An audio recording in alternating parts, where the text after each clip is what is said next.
This video shows how we clean down the picker between each fleece. There'll be a lot of noise from the shop vac, and we'll see if we can get through a couple of stripes on those intake rollers.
So you can see that we get to clean just a couple inches of each of those pinch rollers, and then have to move it a little bit, clean the next couple inches all the way around.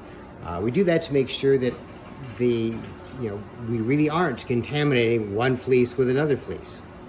The whole machine will be vacuumed down, the room will be all vacuumed down, and we'll make sure there is no fiber before we start the next run.